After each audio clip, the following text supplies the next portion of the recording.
G'day folks, and welcome to Lockdown 3.0. That is right, if you're not from Victoria or you just haven't heard the news, here in Victoria we have been thrown into stage 4 lockdown, which is full lockdown pretty much for the entire state. But it's only for 5 days, and that suits me because I've got a lot of catching up to do, including heaps of mail to open up. Hey Robbie, you've got mail! You better check your mailbox! Okay Robbie, thanks mate. What's the address? Post Office Box 3006, Yarunga LPO, Wangaratta 3677. Right, now I've got quite a lot of mail to open up, 5 parcels in fact. So I'm going to open 2 in this video and the other 3 in another video. Now, stage 4 lockdown, I'm not going to complain about it. I've got a lot of catching up to do. I've got admin work to do. The fish have been biting really well lately, and it's been really hard for me to come out and film mail time or any kind of tutorials or do any admin or paperwork stuff because I just want to go fishing all the time. So the lockdown's not going to affect me in that way, but it is going to affect me in another way. My dad is 70 this week and we were having a surprise 70th birthday for him tonight. My brother and I have been moving mountains for the last 3 months. We had 35 guests. We've already had people come to Wangaratta from Melbourne, from Ballarat and from other parts of the state before the announcement was made. The whole lot's been canned and we're absolutely devastated, but none of us are whinging because we all know that it is what it is and it sucks, but if we whinge it's just going to suck more. Anyway, happy birthday Dad. I better go and buy you a bottle of Fireball. I'm going to have to think of something more original to buy my dad for his birthday. I keep buying him bottles of whiskey. Righto, now, right, this one here is from Tony Starkey. Sometimes I change up Dad's birthday presents and I buy him beer instead of whiskey.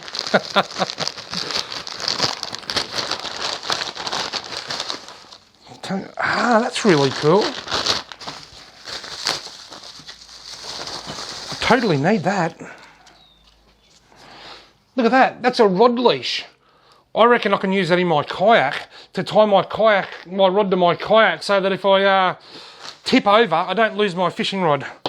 While I'm here, big hello to Amy Woodman.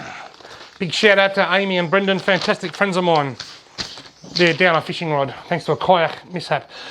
Hi Robbie, I'm a keen follower of your channel and I enjoy your videos. I did notice that you do a bit of yak fishing and don't use a rod lanyard. I did have a little chuckle watching your last rod disappear into the river and would hate to see that happen when fishing out of your yak. With that in mind, I have enclosed a rod lanyard which I make in my spare time for you to use, which you should hopefully avoid that happening out on the lakes. Cheers, Starks. Thank you so much, Starks. That is so awesome. He made that. Starks made that. A rod lanyard for my kayak. My biggest issue will be forgetting to actually put it in. In fact, when I finish filming, I'm going to go and put it in my car and that's going to be its new permanent residence. That way I can't forget to take it anywhere. It's Velcro at that end and you just strap it to something in your kayak or you clip that to something in your kayak and you strap that to the rod. Either way, you connect the rod to the kayak. Let's have a quick story time. 2011, Brett Corker and I were paddling down the Ovens River from Tarrawingi to Wangaratta. The river was high. It was a flood year. It was higher than normal. There was a lot of current. I was drifting sideways. I hit a log. The kayak turned over. I fell out. The kayak filled with water. 2 of us had to drag the kayak out of the current. It was so heavy. I lost a GL3 Loomis fishing rod with a brand new Shimano Corrado 200 reel, fully spooled with 50-pound fins braid and a 150mm JD Python lure on the end. I also drowned a digital SLR camera, which was a Canon 300D, which was made in 2004. They're an old camera now. They're only 7 or 8 years old then. So it was a very, very expensive mishap. That's story number 1.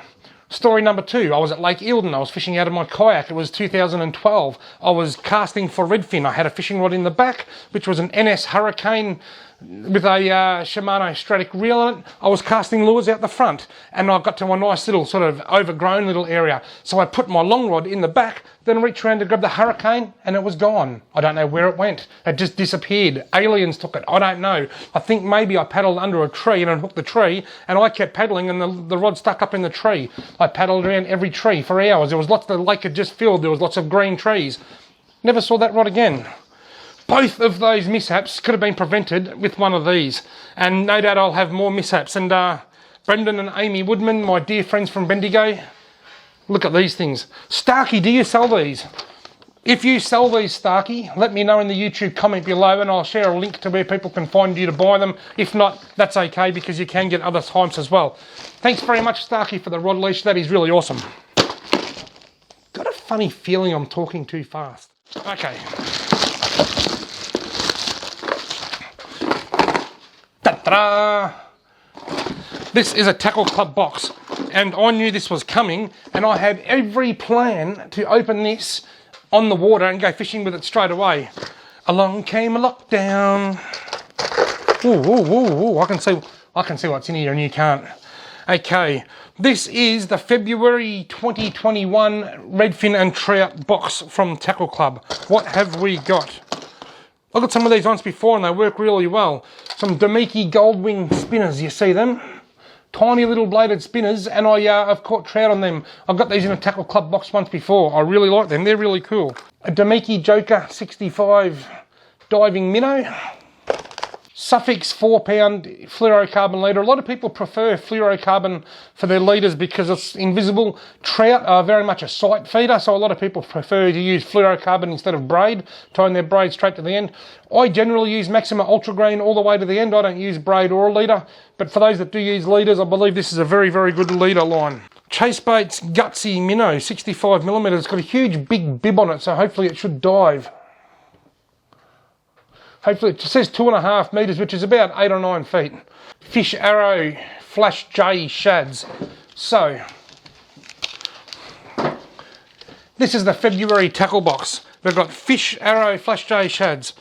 The Chase Baits Gutsy Minnow, which I like the look of. The Suffix Invisalign fluorocarbon leader, which a lot of people who like leaders will like. Some Damiki Goldwing spinners. And a Damiki Joker 65mm diving minnow. Now I'm super disappointed because I had heaps of plans to film this on the bank of a river. I knew it was coming and I was going to film it while I was fishing, but if I had to do that now, I've got to wait till after lockdown, and there's no actual guarantee that the lockdown is going to end next Wednesday. I just hope it does. I ran out of room for me Tackle Club stickers. Anyway, let's have a quick look. Chase Baits Gutsy Minnow 60, 1999. Damiki Joker 65, 14.99. Fish Arrow J Shad 2-inch, 17.99. Suffix Invisi Leader 4-pound, 15.95. Damiki Goldwing Spinners 16.99. Total value $85.91, and the subscription cost is $49.99. And you've heard me say it before, if you buy a once-off box and use my discount code ROBBIE10, you'll get 10% off. And if you take out a subscription, use the code ROBBIE10S, you'll get 10% off the first box. I actually think that's a very, very good box this month, and I am absolutely gutted that I can't go out and use it yet. Now, just a real quick word. I'm going to use this in my real-time lure review. These are the sorts of lures that I want to use in my real-time lure reviews. Some of you may have seen the video that I made a couple of weeks ago when I was fishing. What was the lure I was using called again? I can't remember. But anyway, a Megabass eye loud. And I said I'm going to be doing these quite regularly. I had planned on taking another one out. I've already got the big orange lure in my car ready to go, but we had 100mm of rain here a couple of weeks ago and the river has been putrid ever since, and that's why there hasn't been any more. But they are coming back, and that will be a feature, no doubt, in one of my upcoming Robbie's real-time lure reviews.